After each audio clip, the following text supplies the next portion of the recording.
I grew up in a quiet town in Ohio, the kind where everybody knows where you buy your groceries and what doctor you go to. I'd been working as a nurse at a small clinic for almost 10 years, living a steady, predictable life. Nothing fancy, just bills, laundry, night shifts, and trying to keep some kind of balance. I never thought I'd be the type of person who would one day tell a story like this. My husband, Mark, always seemed like the one part of my life that didn't require effort. We met when I was 26, at a friend's barbecue. He was the kind of man people instantly liked.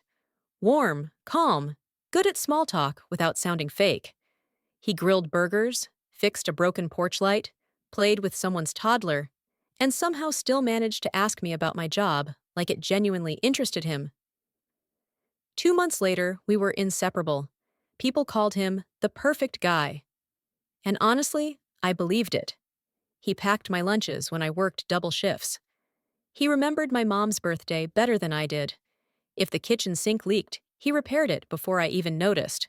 When we had friends over, he was the charming one who made everyone laugh, while I mostly watched from the sofa, thinking how lucky I was.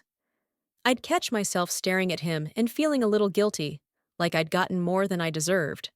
We settled into our routine without much noise. A small rented house, 2 cars that worked most of the time, Sunday grocery trips, and weeknights spent on the couch watching whatever show we could agree on. Nothing dramatic, nothing flashy, just simple comfort. Maybe that's why I brushed off the small cracks when they first appeared. It started with him working late more often. Mark was a mechanic at a local auto shop. His schedule had always been pretty steady, but suddenly he had these rush jobs that kept him out until 9 or 10. He'd come home smelling like engine oil, kiss me on the forehead and say, "Sorry, babe, customers are getting picky lately." He'd drop on the couch looking exhausted, and I'd feel stupid even thinking anything was wrong. He still cooked breakfast on Saturdays. He still asked about my patients. He still left little notes on the fridge if he left early. Every time I wondered why his tone felt off or why he seemed distracted, he'd turn around and do something thoughtful that made me feel like a paranoid fool. One night, while I folded laundry, he came up behind me and wrapped his arms around my waist. "You work too much," he said into my shoulder. "We should plan a weekend trip, just us." I remember melting into him, letting that sentence wash away every uneasy thought I'd been having. Perfect husbands didn't cheat. Perfect husbands didn't lie. And Mark, everyone's favorite person, was as close to perfect as you could get in a town like ours. But then more little things piled up. He started guarding his phone. Not in an obvious way, just subtle enough that I almost missed it. He used to leave it charging on the kitchen counter, but now it was always in his pocket. If it buzzed, he'd glance at it quickly and put it face down. Sometimes he'd step outside to take a call and say it was a customer with an emergency. I mentioned it once, jokingly, but he brushed it off with a smile. "Babe, you know old Mr. Sanders can't tell a spark plug from a tire iron. If he calls at night, it's because he's desperate." He kissed my cheek and added, "You know you're the only one I want to text after hours anyway." And just like that, my suspicions felt petty. People told me all the time how lucky I was. His mom adored me and constantly reminded me her son was one of the good ones. My coworkers would sigh when I mentioned something kind he'd done and say, "Men like that barely exist anymore." Even my own mother, who trusted no one, would say, "That man loves you. Don't let work eat you alive." So I let myself believe everything was fine. I didn't question the extra shifts. I didn't question the half-empty gas receipts in his pockets. I didn't question the way he'd smile at me, warm, familiar, but somehow distant, like he was thinking about something he'd never say out loud. Looking back, it's almost embarrassing how blind I was. But love makes you soften the edges. It makes you focus on the good parts and convince yourself the bad ones don't mean anything. I wasn't ready to see the truth yet. I wasn't ready to even imagine it. At that point, I still thought the worst thing that could happen in a marriage was miscommunication or stress. I had no idea my entire image of him, every sweet memory, every quiet morning coffee, every kiss on the forehead, was about to break open like a rotten shell. And once the truth came out, it didn't just hurt. It rewired something in me I didn't know existed. The moment everything cracked wasn't dramatic. No screaming, no crashing dishes, no sudden discovery that made my world flip upside down. It was a small, stupid moment on a Tuesday afternoon. I'd picked up an extra shift at the clinic and got off early because two patients canceled. Mark had texted me that morning saying he'd be home late again, some issue with a transmission that needed to be finished tonight. I figured I'd surprise him with dinner, something nicer than usual, since we hadn't eaten together properly in days. On my way home, I stopped at the grocery store, grabbed steaks, salad stuff, the expensive ice cream he liked. When I pulled into our driveway, his truck wasn't there. Made sense. He was working late. But as I unlocked the front door, I heard something buzzing inside. It took me a second to realize it was his phone on the coffee table. He never left his phone anymore. I don't know what made me walk toward it. I wasn't snooping. I wasn't planning anything. I just heard the buzz again and saw the screen light up with a name I didn't recognize. A woman's name. I won't repeat it here because it still feels like giving her more space than she deserves. But it wasn't subtle. It wasn't customer or cousin or wrong number. It was something soft and familiar looking. The message preview was only a few words. Can't stop thinking about last night. My throat went dry. I just stood there, holding a bag of groceries, staring at those 6 words. I didn't open the phone. I didn't touch anything. I just put the bags on the counter and sat down, trying to breathe. 5 minutes passed, maybe 10. My hands were shaking so badly I had to fist them in my lap. I kept telling myself there had to be some explanation. Maybe she was confused. Maybe it was an accident. Maybe he'd mentioned helping someone with car trouble and she flirted? I don't know. You start making up the dumbest excuses when your world is about to tilt. But then the phone buzzed again. This time the preview hit like a punch to the chest. I miss you already. That was it. No more excuses. No more pretending. It felt like something inside me slid out of place, like my body suddenly didn't fit right. I didn't cry. I didn't scream. I didn't even move. I just stared at the phone until it went dark, and the house felt too quiet, too clean, too wrong. Mark walked in about an hour later. I heard his truck before I saw him. He came in smelling like the shop, wiping his hands on a rag, humming like nothing was off. When he saw the groceries, he smiled. You made dinner? Babe, you didn't have to do that. I'm exhausted. I didn't say anything. I just looked at him. Really looked at him. And for the first time, I saw someone I didn't recognize. Someone who had been lying so smoothly it had become second nature. He noticed the phone still on the table. His whole expression changed. Barely. Just a flicker. But I caught it. You were home early, he said, voice too steady. Your phone was buzzing, I answered. A pause. Oh? Who was it? I stared straight at him. Why don't you tell me? His jaw tightened. His eyes darted for half a second. And that was all it took.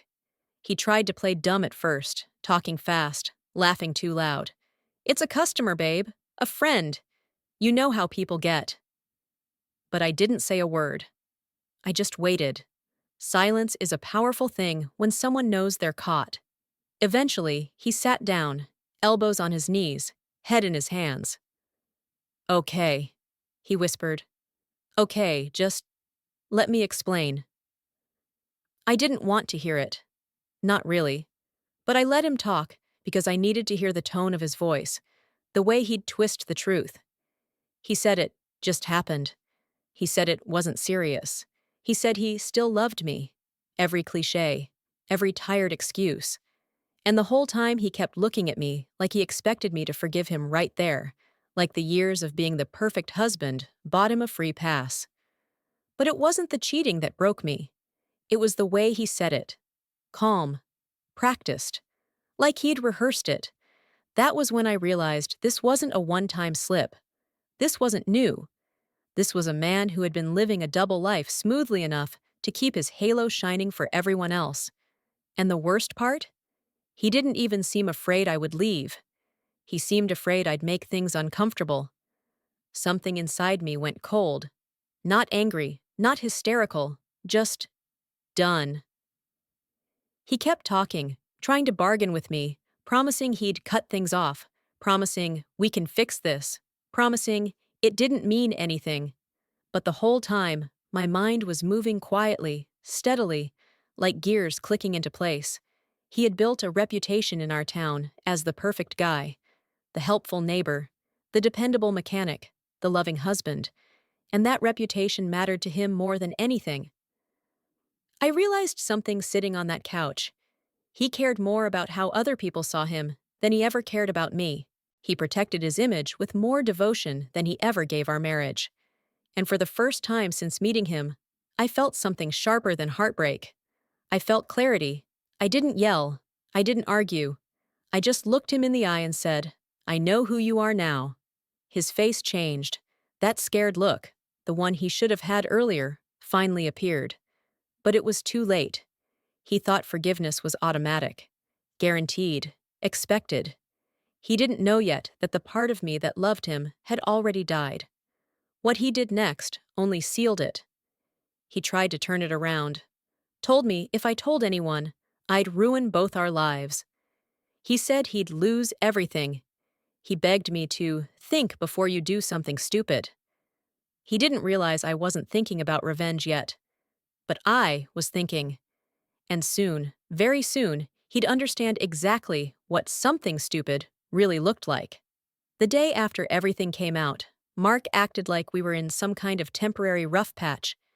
He made breakfast, tried to kiss my cheek, talked about moving forward. I didn't give him anything. No reaction, no fight, no hint of what I was thinking. He thought silence meant softness. It didn't. It meant planning. I went to work like normal, but something in me had switched. I wasn't pacing or crying in the bathroom or calling my friends. I was steady, focused, almost calm.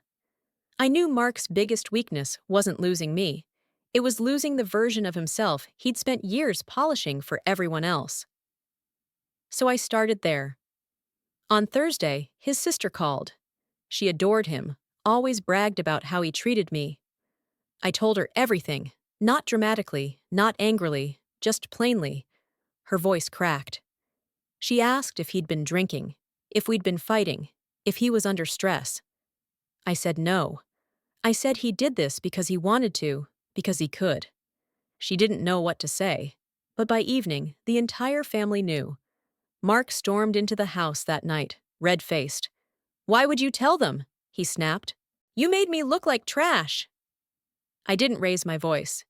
"You did that? I just stopped covering for you." He didn't have an answer. Next, I went to the auto shop. Not yelling, not causing a scene. I just asked his boss, the owner, an older man who treated Mark like a son, to confirm something for me. "Has Mark been working late every night?" The man frowned. Said no. Said the shop closed at 6, always had. Said Mark had been leaving early some days, claiming he had errands. I thanked him and left. I didn't have to say more. The owner knew exactly what he'd been enabling. That night, Mark tried to guilt me again. "You're ruining my life," he said, pacing. "You don't understand how people talk in this town." "I understand perfectly," I said. "I'm just letting them talk about the truth for once." He froze, like he hadn't expected me to have any fight left. But the biggest piece of revenge wasn't loud at all. It wasn't even confrontational. The house we lived in? My name was on the lease. I'd been the one with stable income since day one. Mark had always said it was easier that way. He never imagined it would work against him. One quiet morning, while he was at work pretending nothing was falling apart, I went to the leasing office and told them he would be moving out. They didn't ask many questions. They just updated the paperwork and handed me the new agreement. When he came home and saw his things packed into boxes by the door, he looked at me like I'd slapped him. "You're kicking me out? You have somewhere else to stay," I said calmly. "You've had somewhere else to stay for months. He opened his mouth to argue, then closed it. He knew I was right. But the last piece, the one that actually hit him, was the other woman. I didn't reach out to her with rage. I didn't blame her or demand explanations. I just sent her one message, the simplest possible, a photo of her texts on Mark's phone, time-stamped, sitting on my coffee table while he claimed he was working late. She replied within minutes. "I didn't know," she wrote. "He told me you two were basically done." Another message followed. "I'm so sorry." I didn't need her to be sorry. I just needed her to know. And once she did, she blocked him, told her friends, and let her version of the truth spread on its own. By the weekend, Mark's perfect reputation was shredded. His family wouldn't answer his calls. His boss confronted him about lying. The other woman stopped speaking to him. Our neighbors, who used to wave at him from their porches, suddenly had somewhere else to look. He kept trying to talk to me, but the more frantic he got, the calmer I felt. I wasn't yelling. I wasn't calling him names. I was just finished. "You don't have to destroy me," he said one night, voice breaking.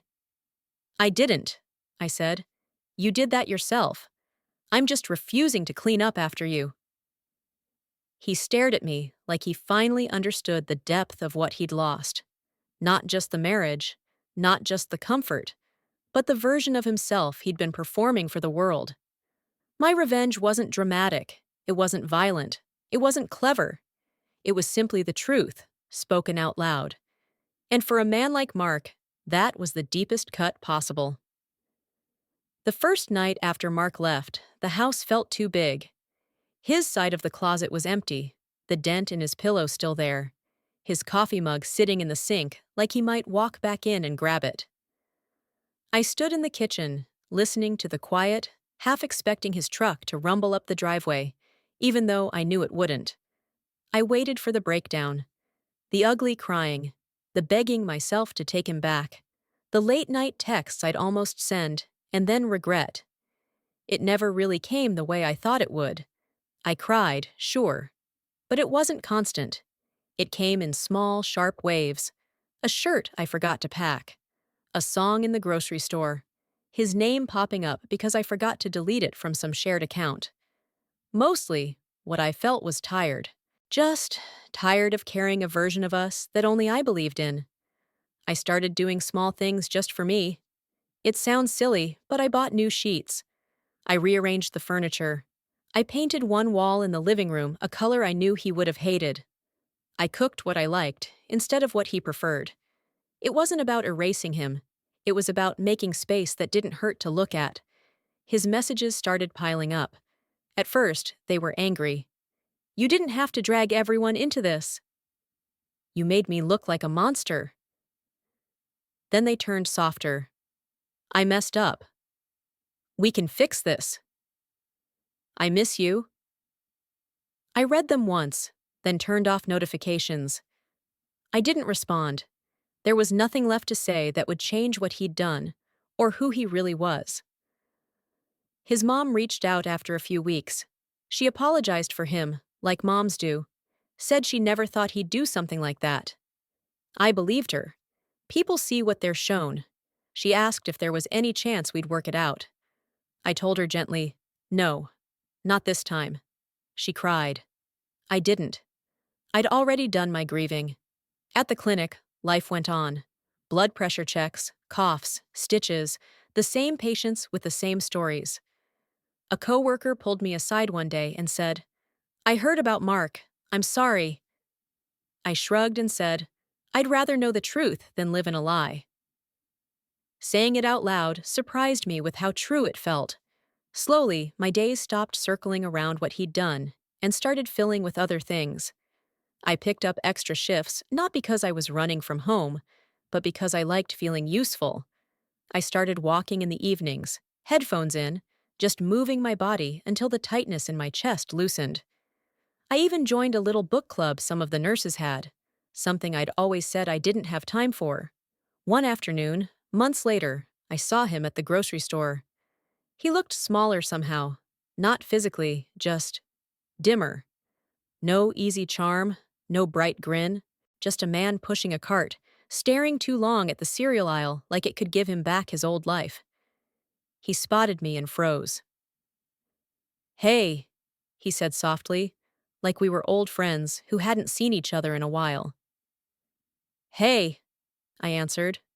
Nothing more. He searched my face like he was looking for something.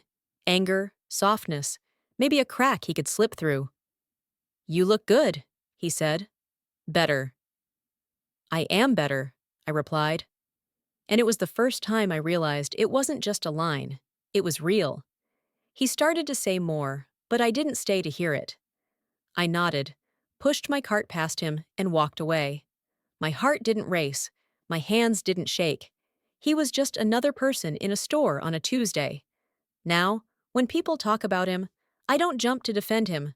I don't cover for him.